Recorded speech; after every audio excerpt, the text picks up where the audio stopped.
I will not let them take my life away. Let's travel back. Let's travel back all the way back, guys, all the way back to Pearson Street. But now let's use her perspective. Sunday, December 18th, 1994, early morning hours, 1 a.m. She was looking for that parking space in her yellow Renault 5, which she called Reginald.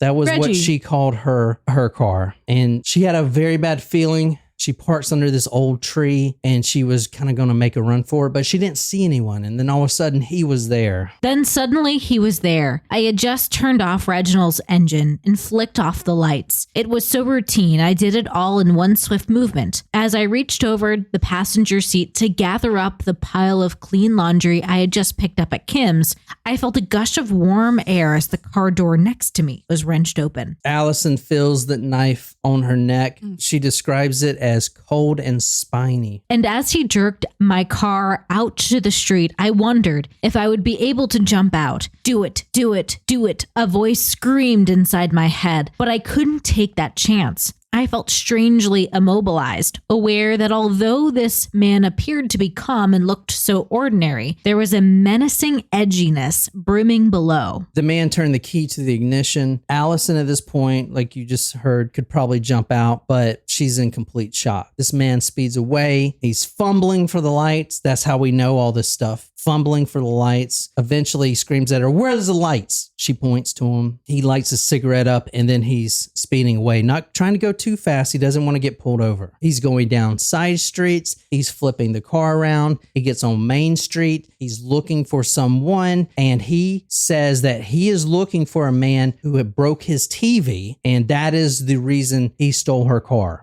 That is not the real reason. That was just what he said. That is what he said. Quote, "Don't worry, I don't want to hurt you. I just want to use your car for an hour." The entire intention of this man and the other man, Kruger, was to abduct, rape, and kill a woman. Wow. There was nothing else. It was just to abduct, rape, and kill a woman, which they had decided the day before when they were drinking that that's what they want to do today. Is that something that they had done together before, or was this an escalation for them? This would be the first murder. Franz Dutuy alone was out on bail after being convicted of 2 violent rapes. He was out on bail at the time that this happened. Kruger gets in the back seat and these 2 men head toward the beach. And let me show you these 2 men. These men are really vile, sick human beings. Literally, they're terrible. These are terrible, terrible men. The men said they were heading toward Overbachens, but they missed the exit. The whole time she was believing it. Surely there can't be a human that is this terrible out there, she thought. She's heading towards this specific place and she knows Overbachens. Her mom, Claire, lives there, but they passed the exit and then she started getting worried. Even in her head, she's thinking, well, maybe they're taking the scenic route, which I showed you the map. They would have to go all the way back. This huge circle that would take hours. I chose to believe him at that moment. That's what she would say in her book. And at that point,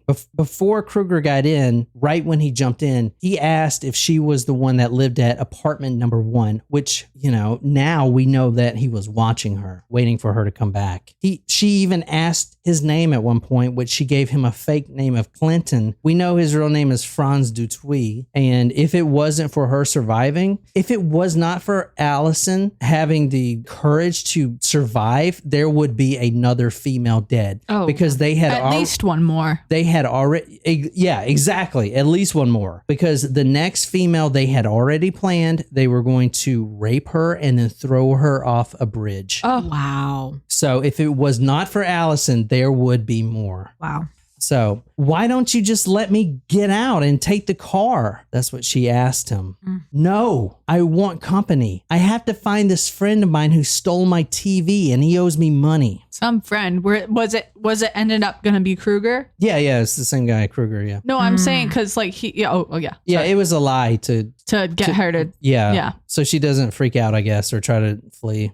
I stared at it all, feeling quite nauseous. This was not my world and I did not know these people. They scared me. For some reason, I felt that they were a part of him. This was his turf. I'd be a fool to try anything here. If I jumped out now, they would all get me. Besides, I did not want to let him see that I had begun to panic. So at this point, she's thinking about getting out of the car, but that's not how shock works, because they drove by this popular nightclub, Club Tonight. There was a lot of people in line. But if she jumped out, in her mind, they're all with him. You know, she's not from this part of town. Are they in on this? She's in pure shock at this point. She has no idea what to do. She's in shock. Yeah. So the fear started growing inside of her belly when they passed the exit that he said that they were going to take. Quote, fear welled up from my belly, spreading like burning lava into my chest. The car finally stops, pulls off the road, the ground, black soot, litter strewn everywhere, broken bottles. There was an eerie moment of silence, and eventually she says, "What now?" Then there was silence, Alison remembered. Crushing silence and darkness. But I thought you realized we wanted sex. So this was it, I thought, bracing myself for what was to come. At that stage, neither Clinton nor fans had said anything that might have led me to suspect that they would physically harm me. If they wanted to rape me, I thought, then let them do it. I can handle it. Take off your clothes, Dutuis demanded. Now, at this point, Alison probably, and I've never been sexually assaulted, obviously, but I can imagine this at least try to. I know I'm not an authority in any manner, but at this point, what do? You try to disassociate from yourself if you're about to be raped. She talks about it a lot in the book. I mean, I can't even begin to, it's like, even at that, like her just bravery being like, I can take this. Like, she wasn't expecting them to try to like harm her past raping her. Like, you know what I mean? Like, she wasn't expecting them to take that knife and try to decapitate her or stab her. So, I mean, I can't really speak with any authority either, but like, just like the pure bravery, be like, okay, like this is it. Like, I'll let them have my body and then it'll be over. Like, I just can't even imagine. That's what she was thinking, because she at this point didn't see that knife. I mean, you saw the letter opener. Yeah. That's going to hurt, but she didn't see the big knife until after she was raped. And then that's when she realized this is something else. But her defense was not being present. She, like everyone else, all of us, we've been undressing and dressing since we were kids. It's an automatic response. I could get up in the morning and not even think about it. Just put on my clothes, take my clothes off at night. That's what she did. If there was a way that she could be outside of the car, then whatever, they could do that to my body, but she's going to be disassociated. That's her defense. That's what she tried to do. So it's just my body, she was thinking. I mean, can't she just be an onlooker through all this? I felt as if I was undressing someone else's body. As I peeled off each item of clothing, I became further and further removed from myself. I sat there naked with this familiar body, which now did not belong to me. The man pulled down his tracksuit pants and pushed my head towards his crotch. If you bite me, I will kill you. Again, I'm not going to go through the rape, which she does talk about, and it's very, very disgusting. However, I do want to say one thing to show you that how these guys are. The man, Franz Dutuis, before he rapes her, he forces his tongue in her mouth, and then he says, after going down there on her, quote, "You have the nicest tasting fanny," end quote. He forces his tongue in her mouth and then he rapes her. Staying strong, Alison says in her book that she decided to stay as limp as a rag doll. I would not reveal anything about myself. He's doing this to your body, but not to you. He can't touch you. I chanted silently over and over again. That's terrible, man. Finished. He looks out the window. Quote, "Do you also want to have sex with this lovely lady?" Holy shit. Yeah, Jesus. That's when she looks out the front window and she sees Thea Kruger sitting there, and she notices something that she hasn't noticed before. stuffed in his back is a very large hunting knife. It is an 8-inch notched. I would say serrated, but that's not even the right term. Notched. Like I have one here. It's a huge Gerber. I carried it overseas in Afghanistan. Mm-hmm. Like if ever I needed to, this would kill anyone. I mean, you've seen it. Yeah, you keep it right by your bed. Literally one stab that's going to kill someone. Yeah, will it not? It's huge. It's it's like kind of like not quite a machete, but it's big. I didn't realize you were allowed to keep your weapons from war. That's a different story All right, for another time. Oops. Maybe? I don't know. Never thought about that. All right, No, Jen. I'm sorry. I didn't mean to blow up your spot. This is not what I meant to do. I was just thinking out loud. She sees this hunting knife. Right then, she understands the direness of her situation, especially when he pulls it out of his back where it slid in, by his butt crack, pulls it out, puts it on the hood. It's his turn to rape her. But why has he got to put the knife on the hood like that? To show she better do to what intimidate he says. her. Yeah. Yeah. After he's finished with her, quote, what should we do with her? What do you think old Nick would want us to do? Who's old Nick? Like Santa Claus? No, I have an image more like old Greg. Oh, the fish? Oh, Greg. Yeah. Old Nick is another term for Satan. Oh. I didn't know that. I mean, I was going with the fact that it was December 18th and Old Saint old Nick. Saint Nick. I thought they were going with Santa Claus. Yeah. I've never heard him as old Nick before. But Old Nick. Old Nick Satan. Yeah, me neither. Now, I'm not going to give because Lucifer is not even close to Nicholas. Yeah. Is it? Is it translated the same way somewhere? That's why I was named Nicole. Did you know? For not Santa? Not after Satan, but after Saint Nicholas, because I was a Christmas so baby. close to Christmas. Oh my gosh. It's like that skit with maybe this is a South African thing. No, it's like this. Satan equals Santa. It's like the skit. It's the church lady skit where have you ever seen the church lady Christmas skit where Dana Carvey rearranges the letters in Santa and it reveals Satan? Satan? Yeah, I mean, that is a thing. Could it be Satan? I mean, all right. Now, anyway, a lot of people are going to want me to go into these guys' background. They did claim they were Satanists. I think it's a good excuse, but they're honestly, just terrible people. And I did go into their background. If you guys want me to do it, I will on a different story, but I'm not going to do it in this story. I don't really care about the perpetrators. I care more about the victim and the fact that she survived. Not related to this specific crime, but how many people claim to be Satanists or some sort of religious, like that a religious affiliation that does harm to people and try to claim it as practicing your religion. Oh, I'm sure. Yeah. It's a great excuse. Yeah. Yeah. I mean, like there's the whole Crusades thing. Let's not talk about history. Moving on.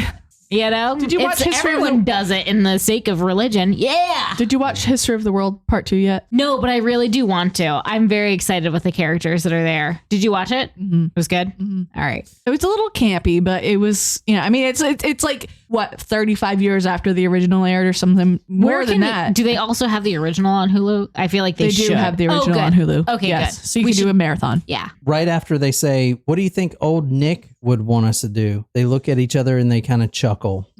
I looked into his eyes. They looked cold and cruel, and he stared straight back at me. It was a penetrating but vacant gaze. I could not read his expression at all. I had seen nothing like it before. It was clearly making no connection. I could not touch his heart. The whole time, Allison is asking his name. If she was to make a bet, it would be Theon's in the back who would be the violent one.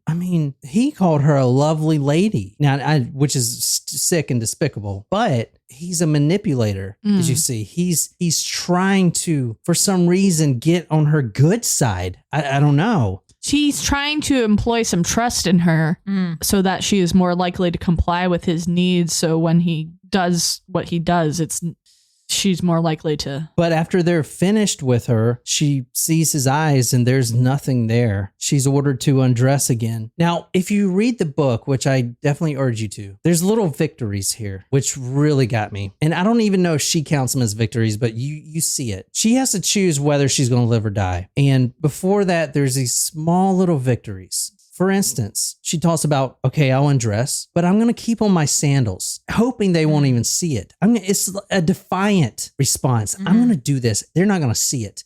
She's already being larger than them. She's above them already. She's going to do her thing. She's going to leave her sandals on. Hopefully, in the darkness, they will not see her sandals. Little things like that. They're wins. They're victories. They're the things that are going to really help when she has to make a choice. And that choice is about to come, as you're going to see, because her surviving was, quote, theoretically impossible. This case is about to get really rough, guys. I'm going through everything. This is going to get really terrible. Anyway, and then in my notes, I put, okay, y'all ready? Question mark.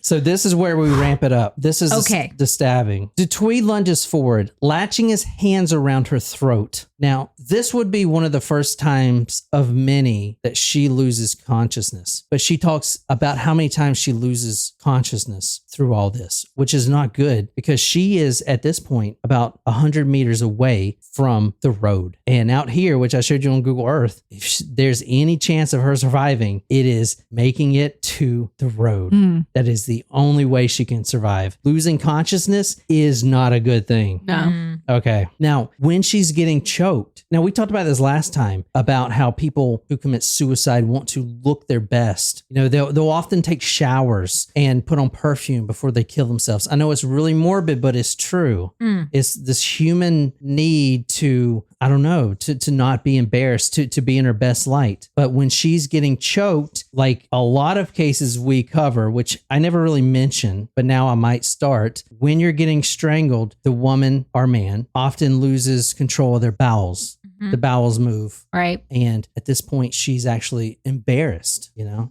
It's just something to think about. Quote, I felt my bowels move. The last thing I felt was embarrassment. Well, yeah. I mean, if you shit yourself, you're going to be embarrassed. Like, even if you're in that kind of situation. No, but if you're dead, she's getting strangled to death. She's embarrassed. She's going to die. She's embarrassed. Like, why are you embarrassed? Why do you care? You're dead, you know? Well, I feel like that's natural, though. But that's what I'm saying. It's why people take showers before they kill themselves, you know? For some reason, like...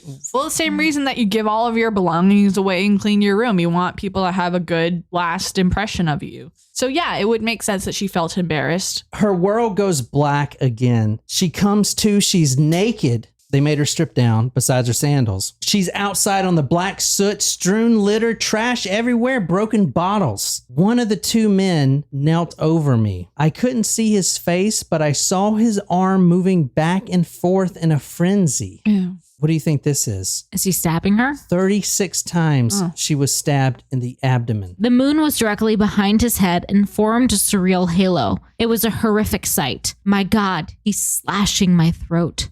My God, he's slashing my throat. Ugh, like when I read that in the book, I was like, I mean, that makes the whole thing. My God, he's slashing my throat. From the perspective of Dr. Volodya Angelov, hours later, her anterior muscles and trachea had been cut in half. Because of the severing, the muscles had retracted to the base of the skull. Her larynx was also completely separated from the lower part of the trachea. All of the main veins had been cut, and it was a miracle that whatever brute had done this to her had missed the most important main arteries and her voice box. 18 times in the throat. What he says there is the anterior muscles and the trachea had been cut in half. So I got a little image for you guys. Oh, that's helpful. Yeah. So right here, you see, it's right here where it was slit. Quote, in half. The doctor, in half. Like, this is not connected. These things are not connected. They should be connected. They're not connected. This was one of 18 stab wounds in the neck. They're not connected anymore. It's almost ironic, but not. Like, I'm not making light of this, but today I got Murphy's nails cut and I got him a treat and I grabbed him one that he was like sniffing around in the pet store of, and it happened to be like a beef trachea. Oh God, Jen. You do see that sort of thing at pet stores. Now I'm gonna think differently about them. Yeah, I'm like might throw it out after today. Oh yeah, those things stink, especially like the hooves. Well, it doesn't smell so far. I mean, I just gave it to him. He wasn't too enthralled by it. Hey, But you know what he wanted? He like tried to keep grabbing them was the $50 antler. Yeah, he knows. Yeah, the elk antler. It was $50. I was like, no. You have champagne taste on a beer budget. Yeah, there you we go. cannot afford that. Here, to grab something that's $5, we'll do that. You can go in the clearance bin, Murphy. Someone out there send Murphy An antler. An antler. Yeah, there you antler. go. I really want him to have it. I have gotten him like That's birthday present material. yeah. Well, I got him like the antlers that I've gotten. Yeah. I have gotten him that kind of antler, but like this thing was I thought it was like a tree. It was I thought it was a tree trunk. It looked like that would be mounted. it literally was like this wide. Big. Yeah. And he kept like going to it and trying to. I'm like no, but I did get him the other thing that he kept like trying to sniff at, which Well, was there you go. ended up being a beef trachea. He's like me. He looks at the price tag and is like, I want this I one. literally said that to him. I was like, you're only licking that because it's expensive. Like, go somewhere Yeah, else. that's right. John's like, if it's expensive, it must be good. That's his train of thought. Yeah. No, for real. At this point, 18 times in the neck. Things are severed. Like I said, this knife pulls more things out than it puts in. Yeah. The damage is not sticking it in someone. And you think they were just like a pin prick? Or did they say, we have to kill her, so let's go brutal. And plus, that's what Satan would want from what they would say. So they're going all the way in and ripping it out. And they're not just like clean cut, like what look like it's not like a cake where you like pull it clean out to see if it's cooked or not. It's like they're probably trying to harm her, like twisting sawing it. Yeah. Her world goes black again. And she says the reason why is because the sound. Yeah, she's blacking out and she can't feel anything anymore because all the nerves are cut, but she can still hear. The sound was too powerful. The sound of that knife coming back out and ripping that flesh, that sound, she goes black again. She comes to. No. Instinctively, she rolls over on her stomach. She didn't realize, though, at this point that her organs, your stomach, your small intestine, the one that wraps around, they say that if you stretch it out long enough, it can go to the moon isn't that something? Yeah, it's long. That thing, the big intestine, all those other things, they should be in here.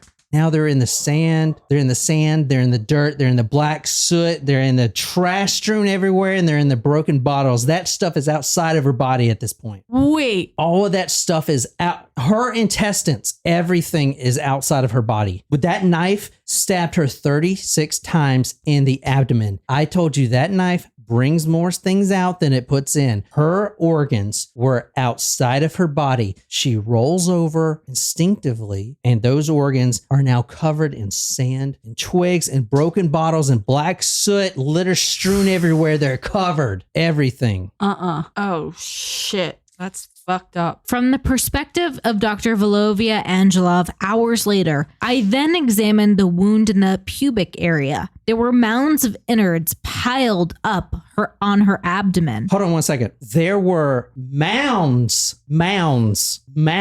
of innards, right? Ugh. In fact, the entire small intestine was exposed. It was covered in dirt, sand, leaves, and various other foreign objects. The intestine had also been ruptured by multiple stab wounds. Jesus Christ. It's like when you said mounds of innards, like it reminded me of like a turkey. Like it's almost like she's not human anymore, but it is obviously she survived, but like it's just like you don't talk about people that way. Like, I don't know. How she survived, I don't know. Because listen to this. She now knows that her organs are covered in Twigs, dirt, sand. She knows that her neck is slashed. There's blood going everywhere. I mean, her neck is literally open. You're going to see that the neck wound is a lot worse than you're thinking. Was she like on a hinge, like nearly headless Nick? I'm not trying to be insensitive, but like that's what I pictured was like her head was almost off. All right, the doctor, which Nicole's going to later read, describes the head as, quote, flopped over. That's what I was picturing. That is exactly what happened. Oh no. Okay, so now that her organs are out, she realizes that she has to cover her neck because that's where the blood's coming from. She's got stabbed in the neck. She can't breathe.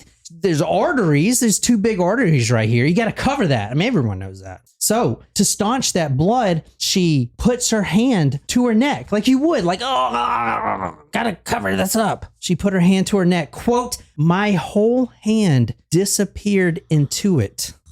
What the? Wow. Where's my hand? Wow. I'm like almost about to throw up. Denke se es dued. What does that mean? Is she dead? One of them says. Niemand kan dit olif. Nee. The other one says. That's South African? Afrikaans. No one could survive that. The 2 rapists drive away. Now it's just her. It's her. This is where it gets bad, guys. I know you think it's already bad, but this is where it gets ramped. This is freaking effing nuts. This is the reason I was like tearing up, man. I don't care, man. This woman is amazing. So a lot of you guys believe in life after death. And honestly, I guess you don't know until you've been there. But she has to make the choice to live. And if you believe in life after death and out-of-body experiences like, seeing the heavenly gates, there's books written on that. Like, type in the chat and share your experiences. But I'll tell you what she went through. She felt her body ascend. Now she's in the what? The black soot, the litter strewn everywhere, She's the by broken herself. bottles, the trash, by herself, 100 meters away from the road. No one can see her. It is pitch black. She has to find something inside of her to push her 100 meters to the road. And even if she gets to the road, there's no, you saw the street. How many It's people in the drive middle on of the that? night, too. Literally no one. So even if she goes through all, it's so much easier just to give up at that point, you don't even know if you're going to make it. If you do make it, you just be disappointed when no one comes and you're dead. How long can you really last,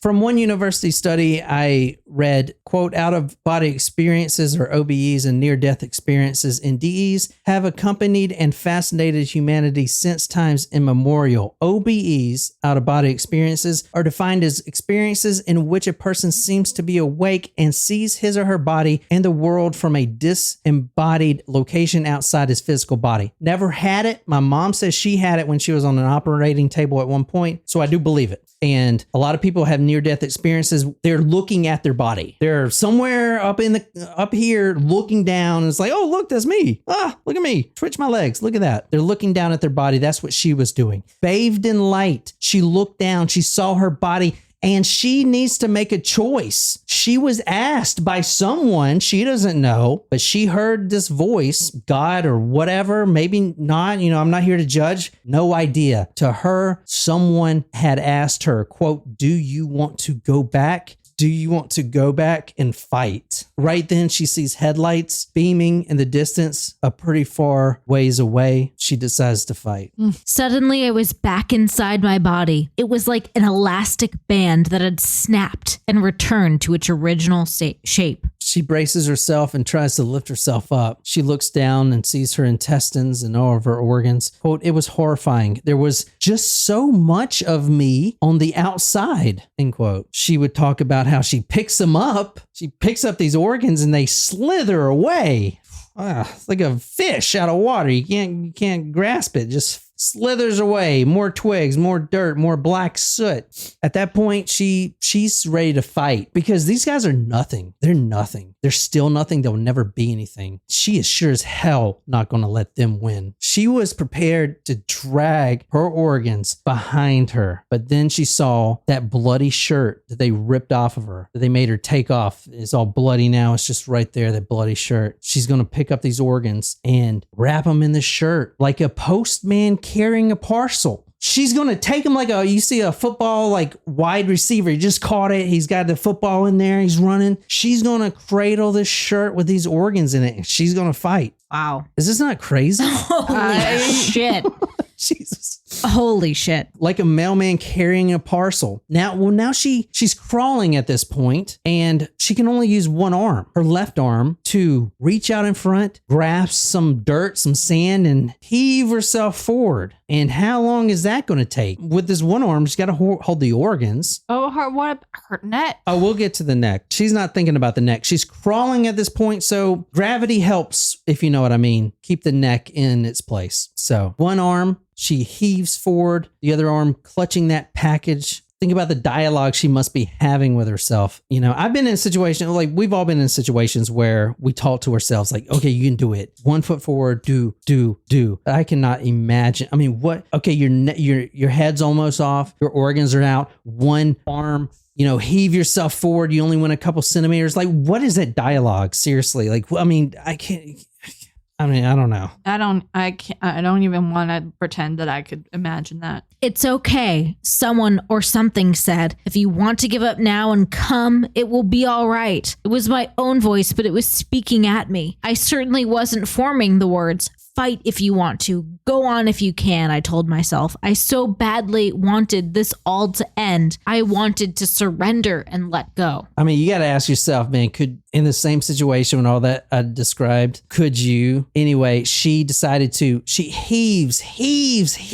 The lights are getting closer. Her one shot at it. But she needed to get into view. She doesn't have to be in the road, but she has to be in view. At this time, she is that other voice is wanting her to give up. You're not going to make it anyway. You're not going to make these headlights. And that's when she looks at the moon, and the moon was full tonight. Was it always this full? Was it full when I got here? Or did this moon form for me? It seems to be lighting a path for me. The stars seem a little brighter now. I'm on a roll, I crept for about 15 meters into the clearing where Thans had stood smoking his cigarette while Franz raped me in the car. Finally, a clearing. The headlights casted slight illumination on the side of her face, and she's in direct view of the road and the rocks that separate her from that road. If she could just make it on top of those rocks, she could be visible. Now, remember what I said about her neck? Mm-hmm. Yeah. I don't like to think about it, but I heard you.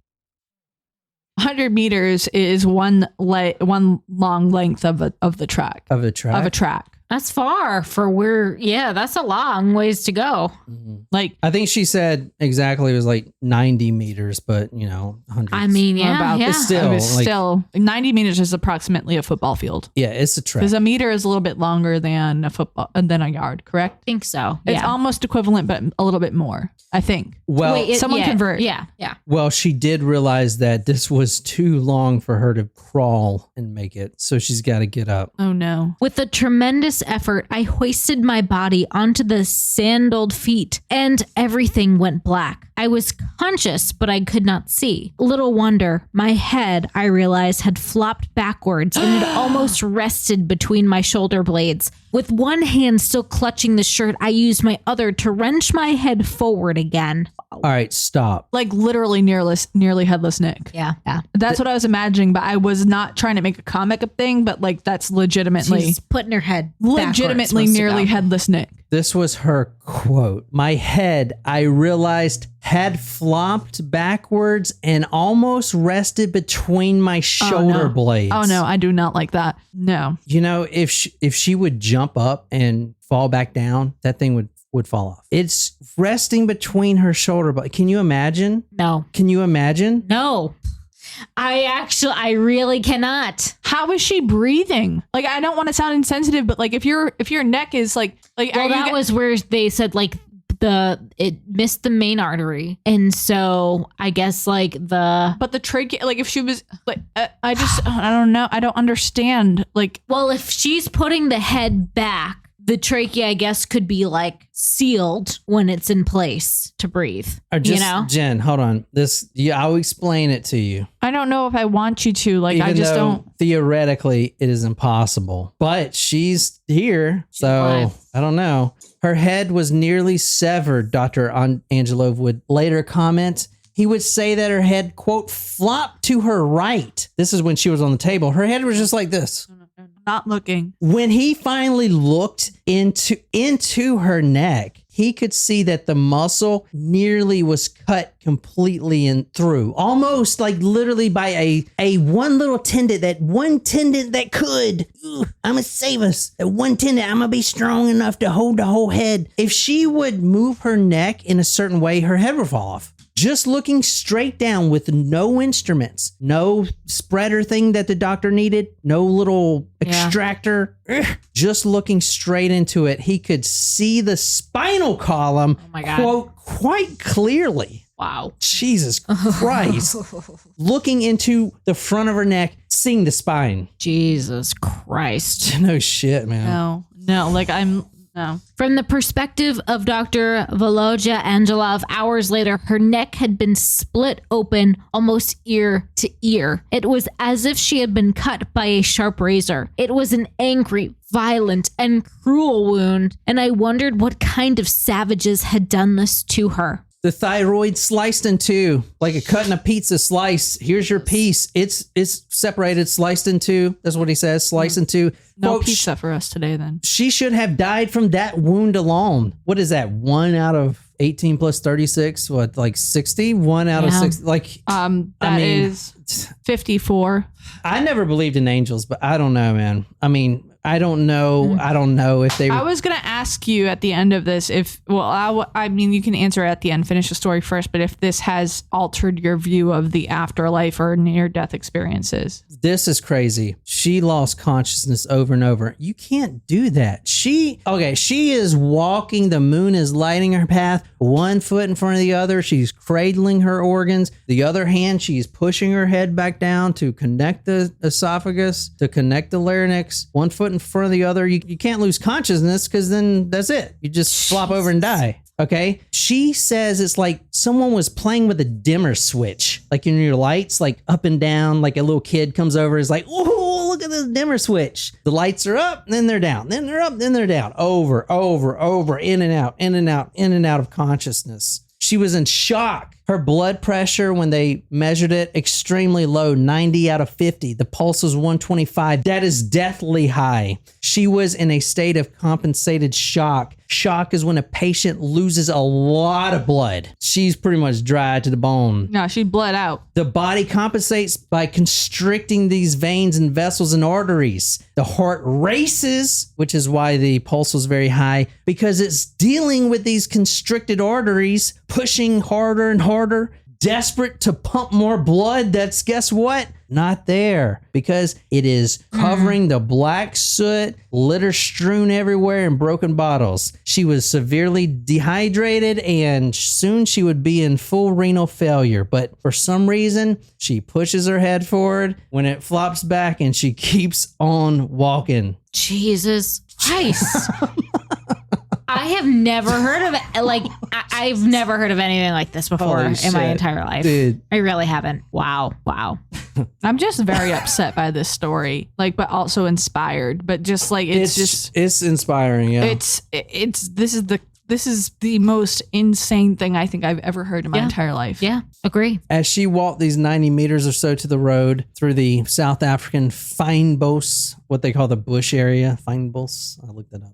She traveled in and out of herself. She referred to it as someone playing with a dimmer switch. And as we know that her head was almost severed to the point where it was going to fall off, she would lose her focus and things would go black. She was guided by a mental snapshot of a path in front of her. Basically, okay, she thought this too. I need to remember what I see. There's a path right in front of me. So when I lose consciousness, I can see it. I'm dreaming, but I could see it. I can see the path, right? Like, I think like to disassociate in this instance is almost like a blessing. I must have blacked out several times. Allison found out that she could regain consciousness. Probably the only person in history to ever find out this medical miracle. She could just regain consciousness at will. You know how she did it? No, how? She took her one hand and pushed her head back forward.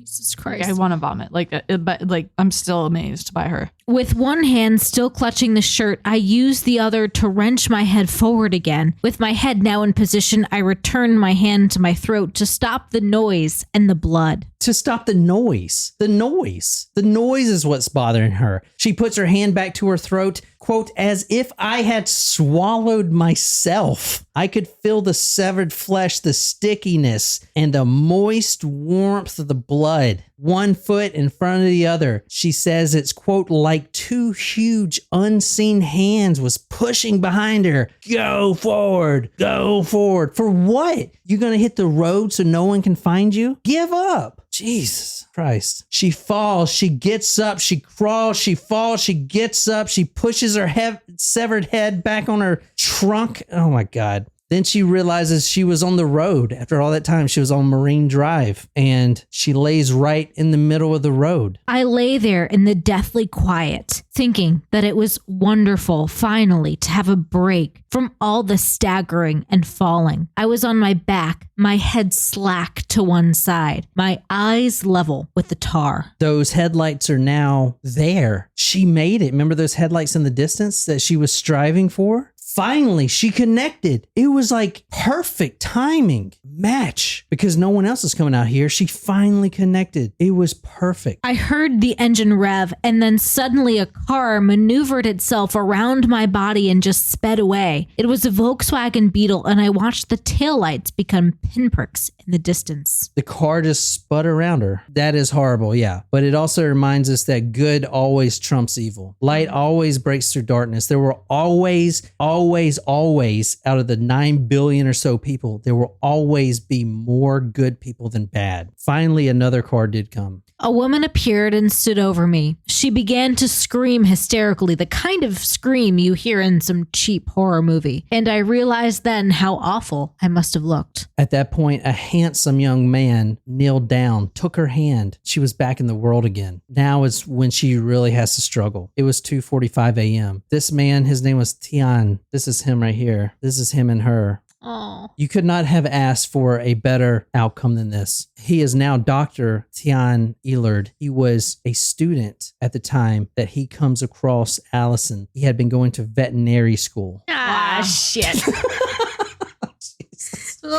This is like the most we've cried in an episode. This is terrible. I feel bad for the fact that I haven't had an actual tear fall, but like mentally I have been crying.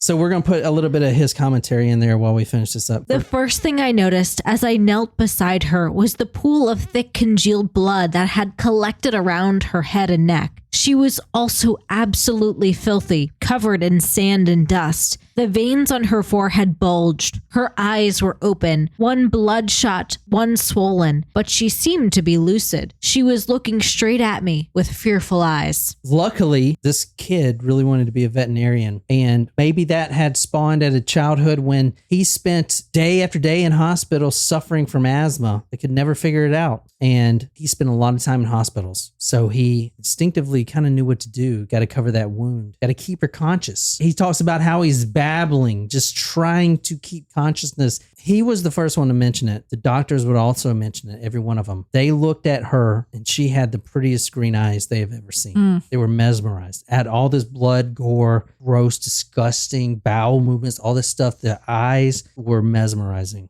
This man fought in the Rhodesian Bush War, and he says he's never, ever seen injuries like this with a person still living. Another testament on how this seems more fiction than reality. Her skin was a deathly pallid color, and she was cold to the touch.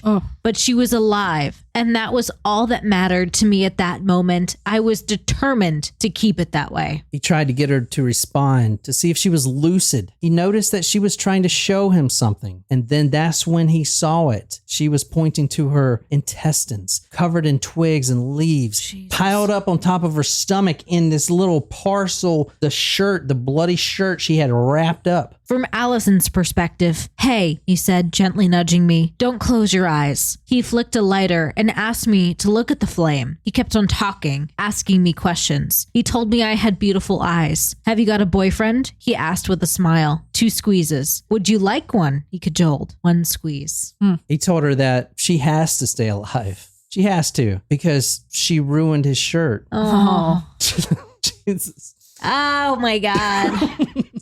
This is bad. Yep. Oh my God. Yep. It would take 2 hours for the ambulance to arrive. 2 hours? But that's a different topic. Wow. At the hospital from the perspective of Dr. Angelov, and we're about to finish this up. Then I got my first look at the young woman. In my 16 years as a doctor, I have never seen a patient like this. There, lying on the white sheet, was a creature straight out of a Dickens novel. She looked like a corpse. She was filthy, black as a coal miner. Her entire body was covered in a fine layer of black sand. Her eyes had hemorrhaged and they were blood red. Her hair was matted with sand, twigs, leaves, and dried blood. Her knees were cut and scraped. Her feet were lacerated and her fingernails were black. But after all of that trauma, he talks about noticing those beautiful green eyes that she has. She pulled through with the help of these, what she would call miracle workers, doctors, everything lined up. No one knows how she survived. It doesn't make sense, but she did. And she's alive today. This is her. Wow. She does have pretty eyes.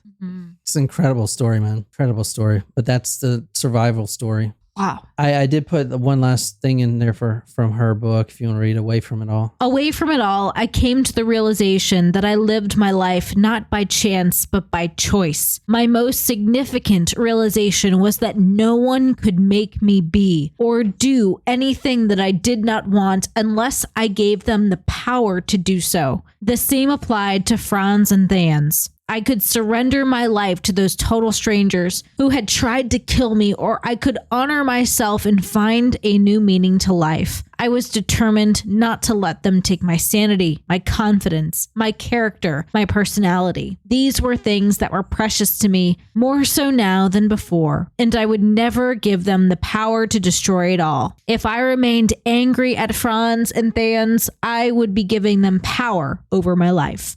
Wow. And that's the story, man. So what happened Yeah, what happened to to the two guys? I did research their entire stories, but like I said, I'll do that another time. I will say that they will never be out of prison. Good. They will never be out of prison. They got life without parole. And Alison Botha is a national hero. No one will ever forget. It's South Africa. She's less well known here. Well, But I in would call her an international hero. We need to make sure her story is told. But she struggles still. She'll talk about it in her book. But like she said, that the one quote that she said that I started this with that really got me was, quote, "I will not let them take my life away." She survived. They're in prison. They will never get out of prison. Good. That's a crazy story. I really enjoyed that story. I hope I did it justice. I would say so. It really touched me, man.